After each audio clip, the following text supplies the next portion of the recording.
ভিখারি। কিন্তু মহাজন বললেন, ভিখারিকে তাকেও সম্মান দান করতে শেখো। কেন? একটা কথা মনে রাখবেন বাবা, পায়ের নিচে দুর্বা ঘাস আর মাথার উপরে তাল গাছ, বলুন তো কোনটা কৃষ্ণ সেবায় লাগে? দুর্বা। তার স্থান পায়ের নিচে, সে তার বড় না, মাথা উঁচু করে থাকে না। তাহলে পায়ের নিচে দুর্বা, সে কৃষ্ণের সেবায় লাগে, কিন্তু মাথার উপরে তাল গাছ সে কৃষ্ণের সেবায় লাগতে পারেনি। তাই মানি তাকে যেমন সম্মান দিচ্ছে, অমানিন মানবে। যে ভিখারি তাকে ওই সম্মান দান করতে শেখো। কেননা যাকে ভিখারি বলছে, অপমান করছো তুমি, সেই ভিখারি যদি ছদ্মবেশে আমার গোবিন্দ হয়ে থাকে। তাই কাউকে সম্মান করো না, সবাইকে সম্মান দান করো। এটা হচ্ছে বৈষ্ণবের লক্ষণ। আজকে মহাপ্রভু তার রূপ দর্শন করেছেন কি বিষ্ণু প্রিয়।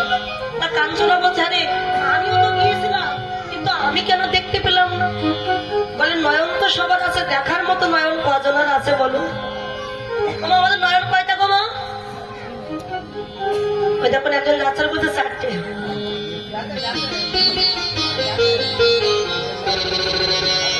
ওর কথা জীবনেও কেউ শুনবেন না, চিনিয়ে দিচ্ছি, কোনোদিন শুনবেন না, মরবেন কিন্তু। 3টে নয়ন, তো চর্মচক্ষু একটা দিব্য নয়ন। চর্মচক্ষু দিয়ে বাইরের জগতের জিনিস দেখা যায়, আর দিব্য নয়ন দিয়ে ভগবান দেখা যায়। তাহলে একই নয়ন একই স্থানে আছে, কিন্তু কেন একটা দিয়ে বাহির দেখছে আর কেন আর একটা দিয়ে ভগবান দর্শন করছে? বলে একই স্থানে হতে পারে, কিন্তু যার যার দেখার ভাগটা আলাদা। যেমন বাবা ক্যামেরা, এখন তো সব কাজ করে সবাই কি করে সেলফি তুলে, মোবাইলে ছবি উঠে, ক্যামেরায় ছবি উঠে। এখন মা, যখন আপনি বাজারে ক্যামেরাতে গেছেন ছবি উঠবার জন্য, আপনি বাদিয়ে রাখবেন একটা ছবি তুলেছেন, তা আপনি কেমন শাড়ি পরেছেন, কেমন দেখতে, কেমন করে চুল বেঁধেছেন, সব ক্যামেরায় তুলবেন। কিন্তু আপনার মনে কি দুঃখ, কি কষ্ট, কি যন্ত্রণা, ওই ক্যামেরা দেখতে পাবেন। ও শুধু বাহির দেখে, কারণ ওর বাহির দেখার ক্ষমতা আছে। কিন্তু আরেক ধরনের ক্যামেরা আছে, যেটা ডাক্তারের কাছে গেলে পাওয়া যাবে। আপনি কেমন সেজেছেন, কি শাড়ি পরেছেন, আপনি দেখতে কেমন, ওই ক্যামেরা তুলবেন। দেখবে আপনার দেহের মধ্যে কোথায় কি হচ্ছে, কোন হাড় ফেটে গেছে, কোনটা নষ্ট হয়েছে, যেটিকে বলে এক্সরে মেশিন। ওটাও একটা ক্যামেরা, এটাও ক্যামেরা। এই ক্যামেরা দিয়ে বাহির দেখছে, আর ওই ক্যামেরা দিয়ে এই বাহিরটা নয়, বাইরের সবকিছু ভেদ করে ভিতরটাই দেখছে। আরে দেখার ভাগটাই আলাদা। তাই নয়নতে কি, ভগবানকে দেখতে হলে দিব্য নয়ন দরকার। ভগবান শ্রীকৃষ্ণ বিশ্বরূপ দেখিয়েছিলেন একজনকে, তিনি কে মা? বিশ্বরূপ দেখিয়েছিলেন কাকে? অর্জুন। শুধু কি অর্জুনকে দেখিয়েছিলেন? বলে না, আরেকজনকে দেখিয়েছিলেন, কিন্তু সে দেখেও চিনতে পারিনি। কেন? ওর যে দেখার মতো নয়নটাই এখনো হয়ে। কে? অহংকারী দুর্যোধন। দুর্যোধনের কাছে কি কৃষ্ণ বলেছিলেন, দুর্যোধন ওই পঞ্চ পাণ্ডবকে আমি কোন রাজত্ব দিতে বলছি, হস্তিনাপুর বা ইন্দ্রপ্রস্থ কিছু দিতে হবে না, শুধু 5 ভাইকে 5খানা গ্রাম দিয়ে দাও, নইলে ওরাও তো থাকবে, কোথায় থাকবে? 5খানা গ্রাম দিয়ে দাও, তাহলে এই রক্তক্ষয়ী যুদ্ধ আর হবে না, আত্মীয় স্বজন কেউ মারা যাবে। অহংকারে বর্ত হয়ে দুর্যোধন বলেছিলেন কি, বেটা গোয়ালা ছেলে, এই গোয়ালা, দধি দুগ্ধ ছানা মাখন তৈরি করিস, আবার তুই আমার জ্ঞান দিতে এসেছিস? এই কে আছিস? এই বেটা গোয়ালাকে বেঁধে ফেল, হস্তিনাপুরের রাজা আমি, আমাকে জ্ঞান দিতে এসেছে, অপরাধকে বেঁধে কারাগারে নিক্ষেপ কর। আচ্ছা, ভগবানকে কি বাধা সহজ হতো যদি ধরা না দেয়? ভগবান ধরা দিয়েছেন, দেখি ও কি করে আমায় বেঁধে রাখতে পারে। বড় বড় শিকল দিয়ে হাতে পায়ে বেঁধে দুর্যোধন ওই শিকলটা এমন করে কাঁধে নিয়েছে, নিয়ে বলছে, আয় বেটা গোয়ালার ছেলে আয়। এমন বলে টানতে টানতে কৃষ্ণকে অন্ধকার কারাগারে বন্দী করে দিয়েছে, দিয়ে বড় বড় তালা দিয়ে দরজাটা বন্ধ করে দিয়েছে।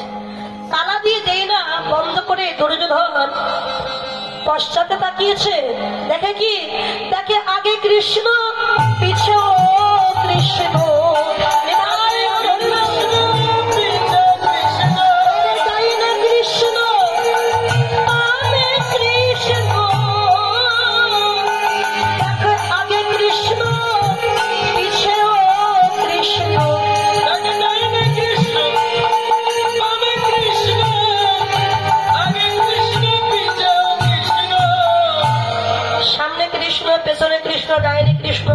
কৃষ্ণ, উপরে কৃষ্ণ, নিচে কৃষ্ণ, যেদিকে তাকাতে শুধু কৃষ্ণ কৃষ্ণ, আবার কারাগারেও কৃষ্ণ।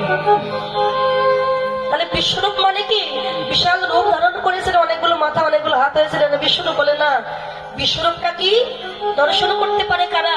যারা বিশ্বাস করেন অন্তর্যামী শ্রী গোবিন্দ সর্বময় তিনি বিরাজ করছেন, এটা যিনি বিশ্বাস করেন তিনি ঘরে বসেই ভগবানের বিশ্বরূপ দর্শন করতে পারেন।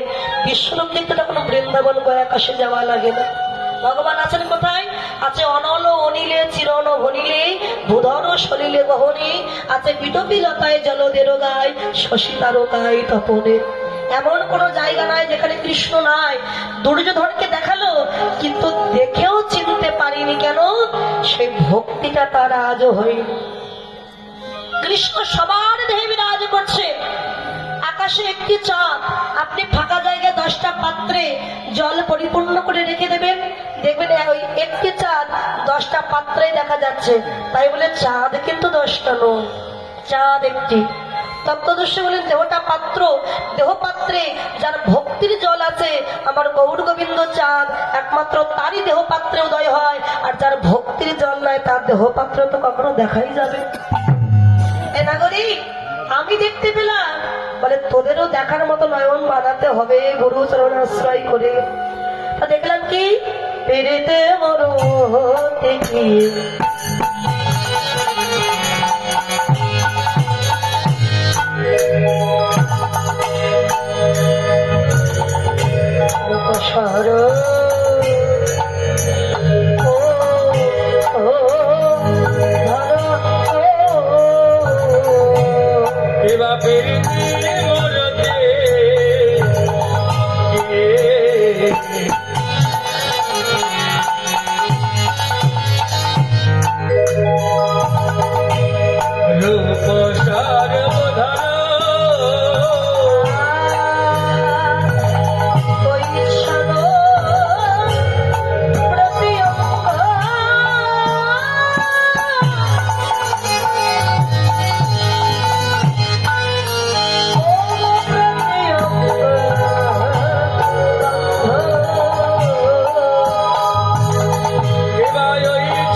সাধন ভক্তি হইতে হয় রতির উদয়, রতি গাঢ় হয়ে তার প্রেম নাম হয়। আত্মেন্দ্র প্রতিবাঞ্ছা তারে বলে কাম, আর কৃষ্ণেন্দ্র প্রীতি ইচ্ছা সে যে ধরে প্রেম। জাগতিক জগতের প্রেম ভালোবাসা, এটি ভালোবাসা নয়, এটা হচ্ছে কুয়াশা, দুদিনের অভিনয়। যখন দিতে পারবেন না তখন এই ভালোবাসা জানালা দিয়ে পালান। আজকে আমি দিতে পারছি বলে আজকে আমাকে সবাই ভালোবাসছে। আমি যখন ইনকাম করতে পারবো না, দিতে পারবো না, কেউ ভালোবাসবে না। আপনি বলবেন আমার ছেলে ভালোবাসা নয়, আমার মেয়ে ভালোবাসে, আমার বৌমা ভালোবাসে, ভালোবাসে সবাই বাবা, কিন্তু প্রকৃত যে ভালোবাসা, সেই ভাষার ভালো কেউ ভাষার ভালো কেউ আসে না, নিতে জানে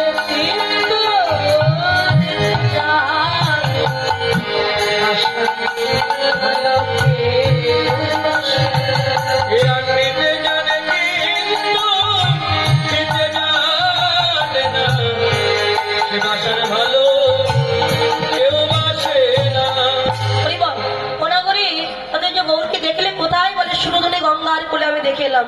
সুরধনী গঙ্গা কোথায়? নাভির নিম্ন ভাগে আছে প্রেম সরোবর, অষ্টদল পদ্ম আছে তাহারও ভিতর। আদ্যাশক্তি মহামায়া কুল কুণ্ডলিনী, নিদ্রিত আছেন মাতা তাহাতে আপনি। তাহার মতো নারী আছে 3.5 কোটি, 72,000 নারী আছে তাহাতে 8। 72,000 নারীর মধ্যে 700 প্রধান যে হয়, আবার 700 নারীর মধ্যে 124 নারী শ্রেষ্ঠ হয়। 124 নারীর মধ্যে 32 নারী শ্রেষ্ঠ। বিশ্বভরে ইহার নাম হয়েছে উল্লেখ্য। ওই 32 নারীর মধ্যে শ্রেষ্ঠ নারী 3: ইরা, পিঙ্গলা, সুষুম্না প্রবীণ। বামে ইরা, দক্ষিণে পিঙ্গলা, মধ্যভাগে সুষুম্না, চক্রভেদ রহিলা। এই দেহতত্ত্ব যেজন জানে, নরলোকে তুচ্ছ তারে দেবলোকে মনে। কিন্তু জলবিন্দু উৎপত্তি কোথা থেকে?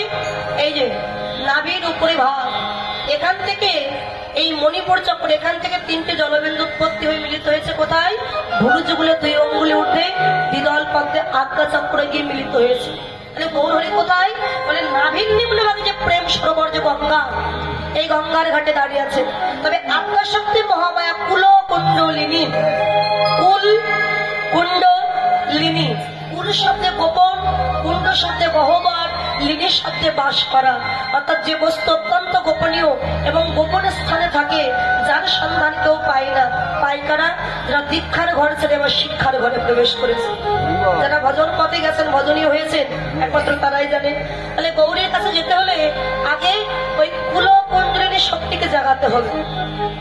যেমন বাবা, আপনি ঘরে ঢুকবেন, যতক্ষণ দাঁড়িয়ে দ্বার না ছাড়বে আপনার ক্ষমতা নাই ঘরে ঢোকার।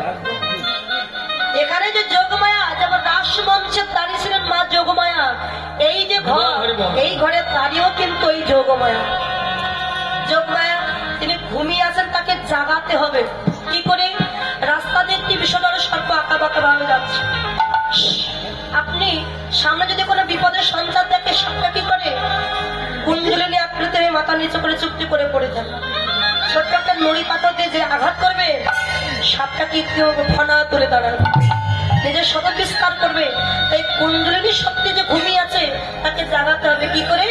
না, পরম দয়াল শ্রী গুরুদেবের কাছ থেকে যে মন্ত্র নিয়েছে, ওই মন্ত্রের দ্বারা যদি একবারে যোগমায়া শক্তিকে জাগানো যায়, আর যোগমায়া জেগে গিয়ে যদি একবার দ্বার ছেড়ে দেয়, ভিতরে গিয়ে দেখবে আমার গৌর হরি দাঁড়াইয়া আছে, গৌর হরি দাঁড়াইয়া আছে, আমার গৌর হরি দাঁড়াইয়া আছে। বলে যোগমায়া যদি একবার দ্বার ছেড়ে দেয়, দেখবে আমার গৌর হরি দাঁড়াইয়া আছে।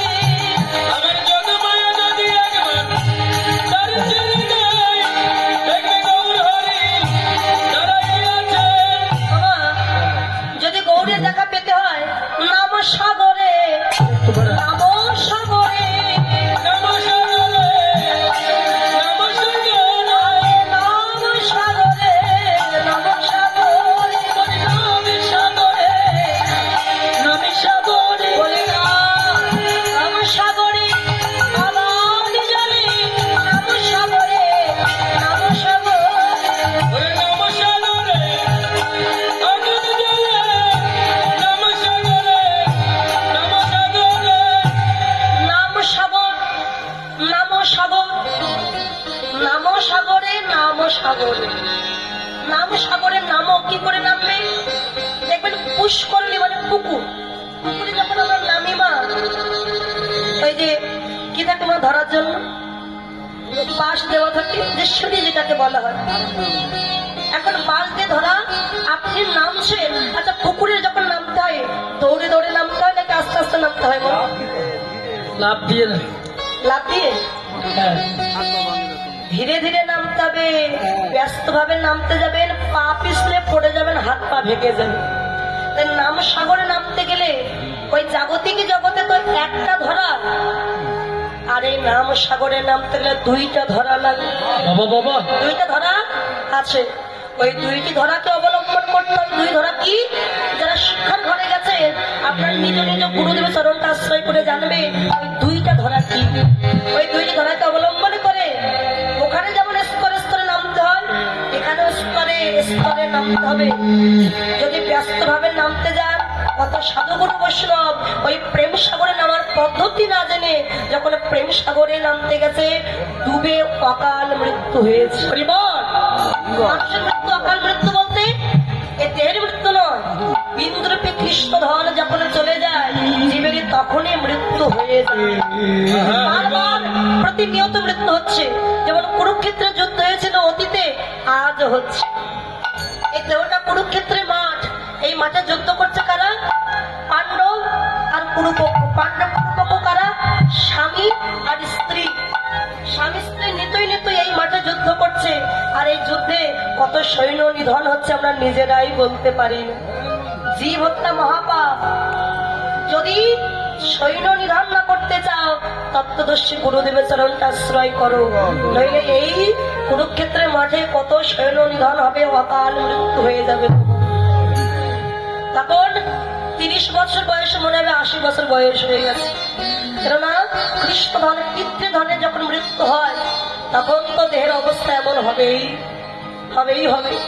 তাই বললেন স্তরে স্তরে নামো, তবে ওই নাম সাগরে নামতে পারলে জন্ম ধন্য হবে, কিন্তু ব্যস্ত ভাবে নামতে যেও না, অকাল মৃত্যু হয়ে যাবে। বাবা, ময়রার দোকানে যখন গামলায় রসগোল্লা জমানো থাকে রসে, একদল মক্ষিকা মানে মাছি এসে চিন্তা করছে রস আমরা সেবা করবো। গামলার সাইডে বসে রস পান করছে। এবার একা একটা অরসিক মাছি এসেছে, এসে চিন্তা করছে ওরা তো সাইডে বসে রস পান করছে, আর মালিক আসার আগে আমি মাঝখানে বসে সব খেয়ে নেব। মাঝখানে বসে রস পান করছিল, মালিক এসে যখন তাড়া দিল সবাই উড়ে চলে গেল, কিন্তু যে মাঝখানে বসেছিল ওই রসে জড়িয়ে তার মৃত্যু হয়ে গেল।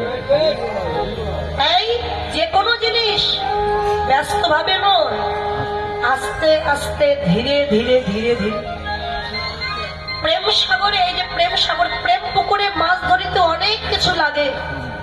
আত্মশুদ্ধি, গুরু মন্ত্র, চার ফেলে দেওয়া, গুরুর আগে ছিপে বেঁধে আসক্তির সুতে মহাভাবের বর্ষি ফেলো, লালসত্ব টোপে একনিষ্ঠ পাতলা পারে ঠাকুর দিক দিয়া নিষ্ঠা প্রেমের মৎস্য খাবে টোপ দেবে আসিয়া, অনুরাগের ছিপে বেঁধে কষে দাও টান, তবে তোমার মৎস্য ধরার হবে অবসান। রানী বলে মৎস্য ধরার যদি থাকে মতি, আগে তোমায় শিখতে হবে পরকীয়া রতি। পরকীয়া রতি কিবা তার গতি কিবা তার আচরণ, অমৃতে বিষাতে যে পারে বিষাতে সেই তো পাই প্রেমধর। তাহলে পুকুরে মাছ ধরতে যাবে, একটা ছিপ বড়শি লাগে। শুধু বড়শি হলে হবে না, বড়শিতে কি হবে? প্রেম পুকুরে মাছ ধরতে অনেক কিছু লাগে। আত্মশুদ্ধি, গুরু মন্ত্র, চার ফেলে দাও। চারটা দিতে মাছ আসবে। গুরুদেবের কাছ থেকে যে মন্ত্র নিয়েছি 64 রসের যে কোনো একটি রসের রসিক হয়ে যদি ওই চারটিকে যদি আমি গেথে একবার প্রেম পুকুরে দিতে পারি, তারপরে কি হবে? আত্মশুদ্ধি, গুরু মন্ত্র, চার ফেলে দাও আগে, গুরুর আগে ছিপে বেঁধে আসক্তির ওষুধে। আসক্তি কি? কোনো কিছু পাওয়ার যে আসক্তি, তাই বলে ধন সম্পত্তির প্রতি আসক্তি নয়। ভক্তের আসক্তি থাকা যায় গোবিন্দের চরণের প্রতি। বাবা বাবা, গোবিন্দের চরণের প্রতি আসক্তি থাকা চায়। এখন আসক্তির ওষুধে মহাভাবের বর্ষি ফেলো। প্রেমের সর্বোচ্চতম দশার নাম ভাব, আর ভাবের সর্বোচ্চতম দশার নাম মহাভাব। মহাভাবের বর্ষি ফেলে লালস শব্দ প্রপে একনিষ্ঠ পাতলা পানে ঠাকুর নিরিখ দিয়া। পাতলা আছে না মা? বর্ষিতে ময়ূরের পাখা দিয়ে পাতলা বানানো হয়, যেটা ডুবলে বোঝা যায় যে মাছ এসে গিরেছে। ওটার দিকে লক্ষ্য রাখো, লক্ষ্য ভ্রষ্ট হলেই কিন্তু আর মাছ ধরতে পারবে। যেমন তৃতীয় পাণ্ডব গান্ধীধারী অর্জুন নিচে জলপূর্ণ পাত্রের দিকে লক্ষ্য করে উপরে সূক্ষ্ম সতিকার দ্বারা যে মাছ ঝুলানো ছিল ওই মাছের চক্ষুটা বিদ্ধ করেছিল, তাকিয়েছিল নিচে। মাছের চোখটা বিদ্ধ করলো কি করে? বলে নিচে তাকিয়ে আছে তো কি হয়েছে? লক্ষ্যটা ঊর্ধ্বগামী হয়েছে, নিম্নগামী নয়। নিম্নগামী হলে সর্বনাশ। ঊর্ধ্বগামী করে লক্ষ্যটা স্থির করেছিল। লক্ষ্য ভ্রষ্ট হলে তো আর কৃষ্ণ ধান পাওয়া যাবে না। যদি কেউ ঊর্ধ্বগামী করে এই ভান্ডে আনতে পারে, লক্ষ্যটা ভাণ্ড, আর এই ভাণ্ড থেকে উত্তোলন করে যদি কেউ আজ্ঞা চক্রে আনতে পারে, এখানে নয়ন মুদ্রিত করে যদি এখানে সেই আরাধ্য দেবতাকে দর্শন করা যায়, জানতে হবে আজকে আমার ভজনটাই সার্থক হয়েছে। হরি বল। একনিষ্ঠ পাতলা পাড়ে থাকুন এদিক দিয়া নিষ্ঠা প্রেমের মৎস্য খাবের টোপ দিবে আসি। অনুরাগ, কোন অনুরাগ? শিষ্য গুরু চরণের প্রতি অনুরাগ, ভজনের প্রতি অনুরাগ, গোবিন্দের চরণের প্রতি অনুরাগ। এই অনুরাগের ছেপে বেঁধে কষে দাও টান, তবে তোমার মৎস্য ধরার হবে অবশ্যই। রামী বলে মৎস্য ধরার যদি থাকে মতি, আগে তোমার শিখতে হবে পরকীয়া রতি।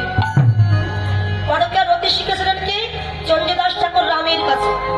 বাসুলি আছে তারপর মারিয়া দিলে চণ্ডীদাস কয়, সহজ ভজন করহ যাজন, ইহা ছাড়া উচিত নয়। কিশোরী স্বরূপ রজক জিয়ারে শরণ অবতার, আমি যাহা বলি তুমি তাহা শোনো, 64 ভজন বল। এই সুরজনী গঙ্গায় এক্ষুনি আমি গৌরকে দর্শন করে এলাম। আজ কি নবদীপ চন্দ্র রে, আজ কি নবদীপ চন্দ্র রে, যেন চাঁদের উদয় হয়েছে, চাঁদের উদয় হয়েছে। নবদীপ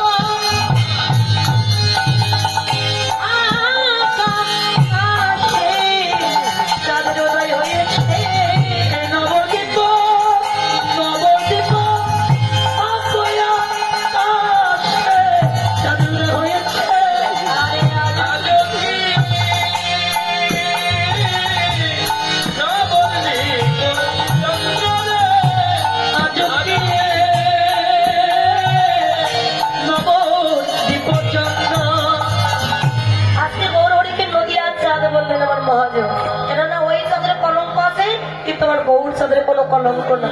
ওই চাঁদ বাহির আলোকিত করে, আর আমার গৌর চাঁদ হরি বল। ভিতর বাহির সব কিছু সমান ভাবে আলোকিত করে। আকামিনী